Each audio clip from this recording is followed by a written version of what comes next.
What's good, ladies and gentlemen, and welcome back to another episode of Kid Checks, which me, the kid, series where I'm just checking the CDL, all the matches, all the drama, some roster mania business, maybe you know the vibes. But today, this weekend was interesting matches. We had some okay series, we had some checkout series, especially that 420s today. I'm telling you, I think everyone was on the Papanga, whatever you want to fucking call it. That shit was crazy. And we had the most anticlimactic ending for the weekend. If you guys are brand new to the channel, haven't done so already, please drop a like, drop some really appreciate it. I try to upload this type of series once a week for every CDL match. The first match we're going to take a look at is the Carolina Royal Ravens against the New York Subliners. I actually had Subliners win this series in a 3-1, maybe a 3-2, but I wasn't expecting how the Ravens came out. If you guys aren't aware, they went to a new facility or under basically Saints house, and they're playing together for the first time. And I think they're getting a buffing because they beat Subliners in a 3-2 fashion. I was scared though. I thought they were getting reverse swept because when they lost that game 3, I was like, damn, not again.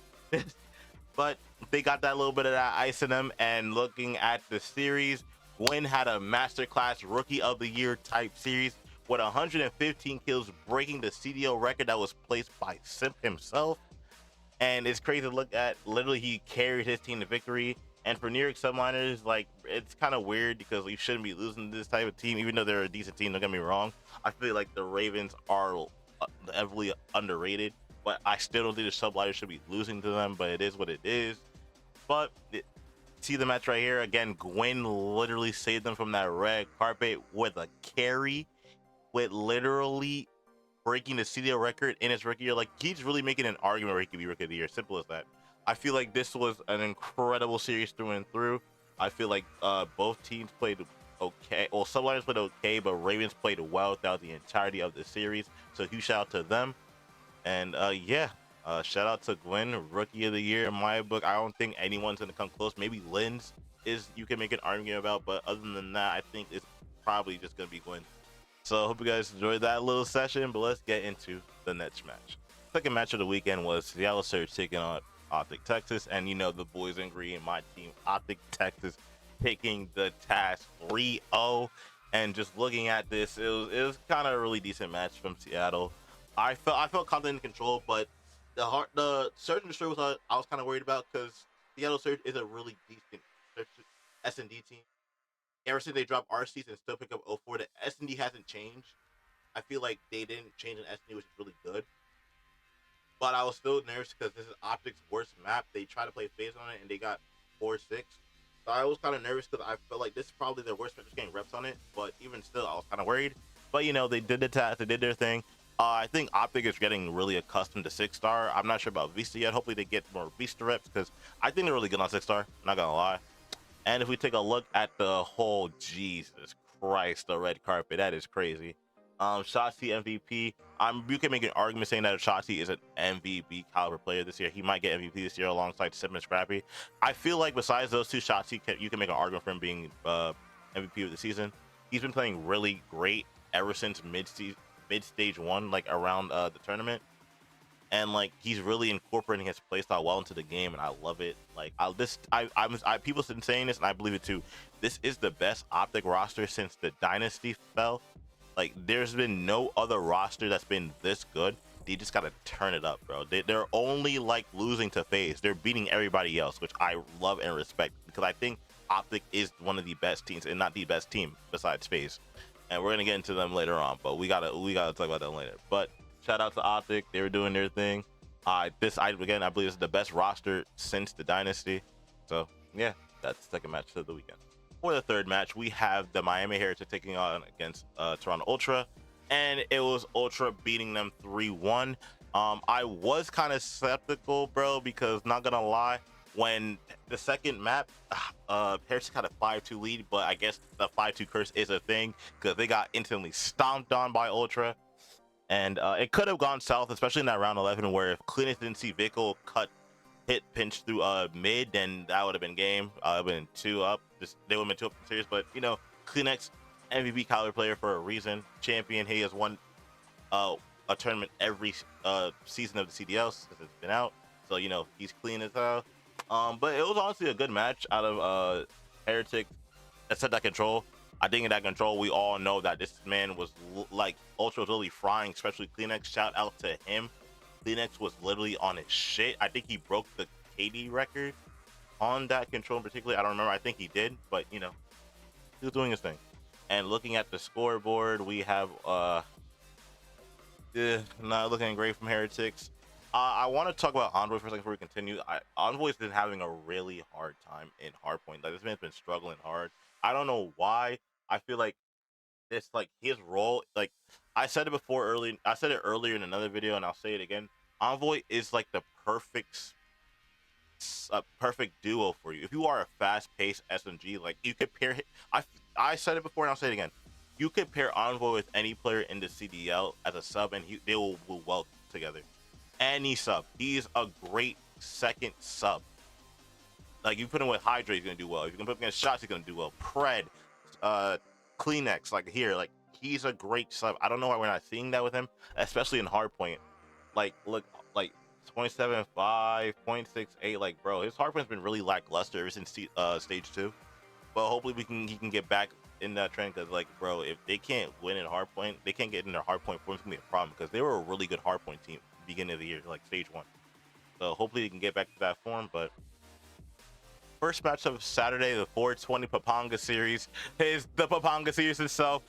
LAT versus Miami Heretics, and LAT winning 3-2. Honestly, this was a really decent series to watch. I'm not gonna lie. Like, I actually had a good time watching this series. Shout out to Dan Ghosty. Ghosty has been the MVP of this entire roster. I feel like, and I'm gonna say this right now, going forward, if they want to build a roster that was similar to the Vanguard Championship roster, you literally keep Ghosty. Ghosty is their star on that team. That's who you got to build around. Simple as that. And if we scroll down here, it was a really good series out of everybody. I'm not gonna lie. Like, Josie had a little stinker, but, you know, he was doing his thing regardless. I believe this was the second series since Afro was dropped, and he's showing why he overall, like, why he was picked back up. I feel like this is honestly a really good roster. I feel it's the best iteration of the roster we had since the beginning of the year. Shout out to Real as well. Real's been doing really well on Heretics. I feel like he was a great pickup for them, and it kind of, like, helps him a little bit. I wasn't sure it was going to move the needle a lot, but after this series in particular, even though they lost, like, he's doing his thing.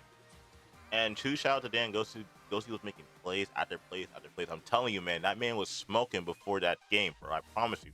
I promise you, he was smoking some big kush before he started this series, because my man was frying. But yeah, that was the first match of the Saturday. Second match of the Saturday was the Las Vegas Legion going against Optic Texas, and my team, the home ground, the Bandit Gang, 3-0ing Legion. I gotta say though, this is quite frankly the worst series I ever dropped, and I'm gonna explain. Before I get into it, they dropped Purge for ASIM. Everyone knows about it by now. They dropped Purge for ASIM, and everybody was saying it's gonna be a genuine upgrade, because I feel like the same thing you get out of Purge is similar what you can get out of ASIM. He has, like, the experience. He can be a leader when he needs to be. And I'm thinking this series is gonna be fun to watch.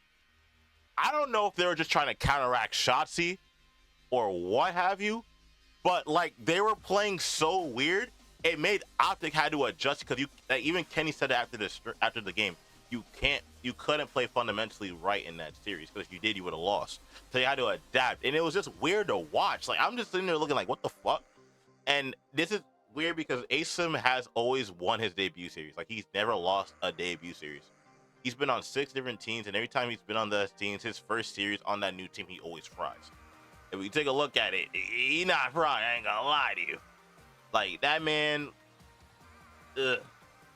like, you get the double Dylans, they're doing their thing, Gio's doing this thing, and I gotta say, like, Gio is a dominant player. I feel like people's been sleeping on Gio. Gio's a really good player, simple as that. But yeah, we seen 2 aces by Pred and Shotzi in the S&D. Crazy as hell. And then the control, control, they got business, feel me, yes sir. My team taking 2 dubs in the weekend, going 6 on mat count. So, that was good. But yeah, that was the second match on Saturday. And now we come to quite possibly the second Fugue series I've ever watched.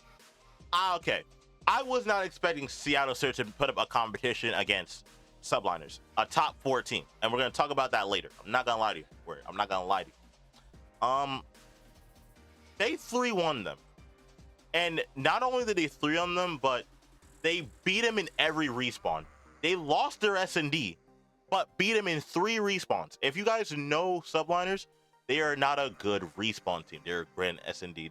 They're trying to win via the Neslo method. If you guys aren't aware, Neslo meaning 2, 3, 5. You win map 2, map 3, and map 5. 2 searches and a respawn. The 3rd respawn ideally being capture the flag, control, uplink, something like that. It's usually not a hard point. But not only did they not lose, they didn't win their search. They won 3 respawns, and they won their control. I think this is their 2nd control win of the season, or 3rd. I think it's 2nd though. I'm pretty sure it's 2nd. And it's crazy to think about. Subliners, I don't know what you were doing, because like there were like I don't know what subliners were doing, especially in that map 4. Hydra drops 40. He dropped 40 for you people, and y'all still through. People were talking about this whole SIB pickup, and I wasn't 100% confident of SIB pickup before the season started, because like what you get with SIB, you just get more kills. But like what Priest will offer to the team, yeah, he didn't get kills all the time. Like he didn't. Simple as that. But he was a do-it-all player. He was that dirty work type player to make his stars shine. And I was saying that like, yo, it's gonna be weird to see it at this roster. And now we're seeing was why the pickup wasn't great. And like it's crazy to think if you're losing the Surge, that's a problem. I think Surge is a bottom 4 team. I think the bottom 4 teams are as follows: Surge, LAG, Boston, which is sad to say, and Heretics. I'm not gonna lie, Heretics. I feel like I missed somebody. Anyway, point of the matter is they're bottom 4 team. And I don't feel like they should be getting shit on. Like they were getting whopped. Brezzy map 1 was popping off. Brezzy, and I think it's because like he's on his more preferred role. I think he was on a sub originally because we had RCD still, and then he had a Bluza who was a main AR. And even then, he wasn't even the main AR. That was RCD, so it was like, yeah. But we're gonna talk about that the subliners later, man, because I gotta talk about these top 4. I'm not gonna lie, or the top 2, or the big one, then the close one, then everyone else. But yeah, we'll get into that a little bit. Let's get into the final set of matches. There ain't much to talk about in this series. I ain't gonna lie. Raven shit on fucking LAG. Simple as that. Like, look at this shit. Come on now. Shit on. Assault. Shit on. Astral. Did well. But Assault. Shit on. I honestly think that the fact that they're playing like in the facility together is just giving them that buff. I feel like playing it all in different parts of the country, it didn't help at all. Because they did. Because the thing is, like, people said they're ass online, but like, it's kind of coincidental that the only time they really played well is when they're together, and the only times they were together was on LAN. So it's like I feel like they need to play together on LAN. They're doing their thing. That control though was kind of insane to watch. Not gonna lie. That round 5 was kind of crazy, but you know, people black out. Ladies and gentlemen, the next match we're gonna be talking about is the Big Body Beans versus Big Nose Pierce. The Boston Breach taking on the Minnesota Rocker, and the Minnesota Rocker getting that Game 5 ice. Round 11, too. This series overall, it was interesting to watch. My boy Beans did everything he could in this series. Except that search. That search was that map 2 search was utterly abysmal. I don't want to even talk about that. Game 4, Beans single-handedly won him the game. And then Game 5, round 11, let's just say Pentagram made a brain-dead play. He pulled a Snoopy. Simple as that. Not much to say about it. I was watching the series overall, just beating my head on my desk, and it was like, it wasn't fun to watch. But I did like the series overall because of the drama. If you guys weren't aware, there was drama blasted between Beans and Pierce about them being on a roster, like Pierce not getting a spot and Beans did, or vice versa. One of the two. Point is, there was drama. They were talking their shit, and they finally matched up. Boston Breach was typing this whole matchup just for them to get shit on. And if we even look at the stats, like it was a grueler. Pentagram and Snoopy not well. Pentagram, eh. But overall, good series, fun to watch. Lynn's almost 100 kills, crazy. And then the next match is gonna be the match that I'm going to be talking about is Atlanta FaZe versus Toronto Ultra. Now, I want y'all to think about it for a minute. It is the Major 1 champions going up against the Major 2 champions. Both of them already won an event, right? Top 4 team. 2 top 4 teams battling it out. Long Neck Scrap versus Denture bitch. I'm kidding. Denture Draza. You would think that this will be a grueler. I'm talking about every game is like 1 point, a round 5 control, 2 round 11 S&Ds. I was thinking that. I even ordered food for the series, bro. Let me put it into your sentence. I didn't even eat until that series, bro. I wanted to eat for that series because it's gonna be a banger, right? You would think it'll be a banger. Fucking FaZe shit on them, bro. Like, what the fuck? Like, to make matters worse, look at the stats. You got a 0.5 out of Envoy, a 0.6 out of Kleenex, and a 0.6 out of Insight. What are we doing? And I want you to put into perspective. Look at Insight's kills for a minute, and look at Kleenex kills. They had 34 and 37 respectively. Simp in map 3 had more kills in the map 3 than they had the entire series. Let that sink in. And in a map 2, it was even better. It was even better map 2. They were shooting by BP went 11-1. Motherfucker went 11-1. I'm getting to the next discussion of this video, but let's know it is not a top 4 league anymore. Simple as that. And I'm gonna explain right now. Ladies and gentlemen, this is the Atlanta FaZe roster for MW3. I fear we are in Cold War again. And what I mean by that is, if you guys aren't aware, for those who have been watching the CDL for that long, who didn't watch it in Cold War in particularly, Cold War FaZe was insane. Fucking sane. This roster is rivaling that. This roster is shitting on everybody. The only team that's beaten them in recent time was LAG. LAG. That shit roster. Other than that, they've been dominant. They've 6-0'd they beat Optics 6 times already in this season. And they shit on every other team already. Whether it be in the last major or online so far. It's been shit on games. I fear we're getting Cold War FaZe back. And that's my first thing. I also want to talk about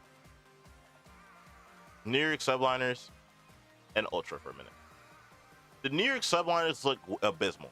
Simple as that. They don't look good. They don't. They don't look good. Simple as that. And yeah, but last year they had that same issue, but it doesn't feel the same. I feel like there's a genuine problem here. And I love Sib. I've been watching him obviously since or when he was a sub for a Cold War phase, but they didn't need him. Point is though, he was put on this roster and they dropped Priesta, who was a do-it-all player. He just give him kills. That's all he does. I feel like dropping Priesta wasn't a good move. And they're struggling now. Like, they're struggling. They're not really playing well against top teams anymore. They're really not. Because the last top teams they played against, they played Ultra back in Stage 1, got shit on. I'm pretty sure they didn't play in Stage 2. I could be incorrect, but I'm gonna check. Let's check. So upon further speculation, they did beat Ultra 3-0 in Major 2. I just forgot about that match. Point is, they still don't look good. They don't. Even after that loss to Optic in Major 2 to place top 3, they don't look great. They don't. Simple as that. I don't know who they beat first. I don't remember who they beat first. I don't remember off the top of my head. But if you're losing to particularly teams that you should be beating against, you should be winning against, that's a problem. Especially Surge, who I consider to be a bottom 4 team. That's not good. And I don't really know what to say about this team right now. They need to get their shit together. They either need to tell Sip to fucking get some shit done or just drop the guy and pick up Priesta again or something. I don't know. But that's one thing I wanted to talk about. And the other I wanted to talk about, if I could pull up the goddamn standings, Ultra. And now I'm high on Toronto Ultra. I really am. I love this team. I love this roster. Besides the Optic roster and the FaZe roster, this was my 3rd favorite roster pick. I ain't gonna lie. Because obviously I'm an Optic fan. Like, I'm not like a dick rider for Optic, but I'm an Optic fan. I'm gonna love what they do, and I like the Kenny pickup. The draw the pickup for FaZe made a lot of sense, more than it would be for Optic. Point of the matter is, but I like this. I like this pickup. Envoy was and still, in my opinion, is an upgrade to Hixie in every way possible. He's the same player as Hixie, but can do it way better. He's a world champion. He's done this before. So the fact that I am watching this man struggle on hardpoint alone, his last 10 KDs, his highest KD out of those last 10 hardpoint KDs is a 0.7. He averages a 0.5 or a 0.4. And then when they were getting shit on by FaZe, because let's not forget, they got shit on by FaZe. That shit was insane. It's like, I don't know what to, and like, it's not just Onward either. Inside's been kind of on a downward trend since beginning of Major 2. Like the qualies, like he hasn't been great. He hasn't been like the guy like we all remember to be, like Jamie Craven, the man who doesn't lose his ones. Like, I honestly, Kleenex is still playing well for the team, and Scrap's been their best player. I don't think Scrap really has like a really insanely off series. Like, he's not dropping a 0.4, 0.3. I mean, you could argue that at Champs last year, but that's besides the point. Yeah, I fear the only team that can realistically take over FaZe is Optic Texas. Optic Texas, if I recall correctly, is 17-2 against everyone else. Last time I remember. Actually, as a matter of fact, so upon further research, Optic is 19-8 as their map wins. Map wins to map loss. Match wins to match loss. They've won 19 matches and lost 8 of them. If we don't count the FaZe matches, they are 19-2.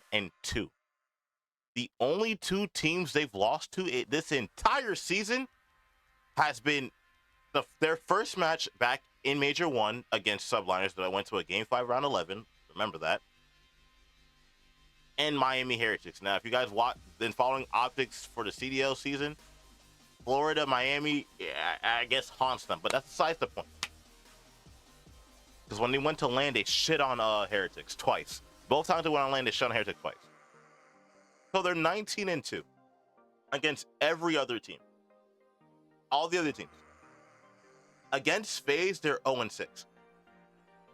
But against everybody else, they're 19-2. The only team that could possibly beat FaZe currently is Optic. That is the closest team that could come close to FaZe. Dross has said it himself, Simp said it himself, and Abizi said it himself. Optic is the only team that is relatively close to FaZe. Before the FaZe Ultra match, Dashi came out and said that the scrim that they had with FaZe was much closer. It was 2 for 2. They played 4 maps. Optic 1-2, FaZe 1-2. Now you can vary how scrims are, this and the third, but the point of the matter is Optic plays FaZe close. Their hard points are close. The S&Ds are close. The control is close. No other team has really been playing them close. You could argue LAG, but that's fluke. And even if that was a fucking fluke, simple as that. LAG's god awful. I'm fearing the league right now is as follows. There's the big one, which is Atlanta FaZe. The close one, which is Optic. The fallen ones, which are Ultra and Subliners. Then everybody else. The only reason why Optic aren't ahead of Ultra right now is because Ultra won Major 1. But look how close Optic are to Ultra in terms of standings. And now look at the distance between Optic and Subliners. There is a clear-cut difference. Yeah, you could argue, oh, they got bottom 12. A top 14 got bottom 12. This like Subliners, world champions, Major 1, got bailed out, slammed. And then look behind Subliners is everybody else. The discrepancy between 4th and 5th is incredible. It's incredible. Third, and then the discrepancy between 3rd and 4th is incredible. I fear Optic is the only team in this league that could have a chance of beating FaZe. Ultra's not there and Sublines aren't there. They're not playing them close anymore. The only people that are playing them close is Optic. There's a reason why FaZe and Optic scrim. I'm pretty sure in most FaZe scrims, the only team they scrim against is Optic. That they get good reps with Optic because Optic will play them close. Simple as that. We've seen it in every series. People can deny, oh, Optic's still losing to FaZe 06. They're playing them close. The last time they played against them, they were close. Yes, Optic threw certain game modes, but you got to also think about it. Optic played them on their best, on a S&D that they're bad on, and quite frankly, FaZe's best control, which is high-rise S&D and high-rise control. And they played them close. And in the Rio, which is they're undefeated on, Optic almost won, but like, again, holes, whatever. Point is, they're playing them close. Simple as that. So, with that being said, how do you guys feel about the league right now? Let me know in the comment section below. With that being said, we get matches. Before I actually end out the video, I'm going to take a look at the pick'ems for next week. Send out the video. These are my following pick'ems for the matches that are coming up. Starting off, we have Thieves versus Ravens. I'm going to have Thieves taking them 3-2. I think Thieves are the better team compared to Ravens. I feel like in the league, I'm pretty sure the 5th best team is currently Thieves, followed by Legion. Then you could probably argue Ravens and then Minnesota. So 5th through 8th, that's that. So I think Thieves can realistically take it. But I could also see Ravens taking this too. So I'm gonna say it's gonna go to a game 5, but I'm gonna have Thieves personally. The second match of that day will be, and the final match for that day will be Rocker versus Gorillas. I think Rocker should win this comfortably. I'm gonna give probably an S&D to Gorillas, but I don't see this going to a game 5. Maybe they might 3-0. Who knows? I would think it'll be a 3-0, but I'm gonna say it could be a 3-1. But I'm still gonna have Rocker win the series. Third match of the week, which is Saturday, we're gonna have Breach against Gorillas. Breach has to win this. Breach is dead last with 50 points. This is a must-win series for them. I don't see them losing this series against Gorillas, and I'm actually gonna change that. I'm gonna have them 3-0. They should be 3-0ing them. If they don't 3-0, if they lose, then we're gonna have a massive problem on our hands. Between Ultra and Ravens, I'm gonna pick Ultra. Ultra is shaky, yes, but I don't think they're that bad. They're gonna lose to Ravens. I could be heavily wrong. Who knows? Envoy, I think, needs to have like a massive bounce back series here and now. If he doesn't, we're gonna have a problem on our hands. Final match for that day will be Thieves against Rocker. I'm gonna have Thieves taking that 3-2. Again, I think the last time they played went to a game 5, so I assume it can happen again.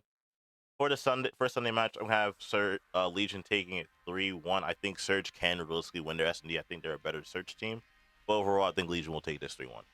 Then we have Optic against Miami. Now, I was gonna put a 3-1, but I think Optic has had their number ever since they lost to them back in Major 1 qualies. They shouldn't them in Major 1 land and Major 2 land.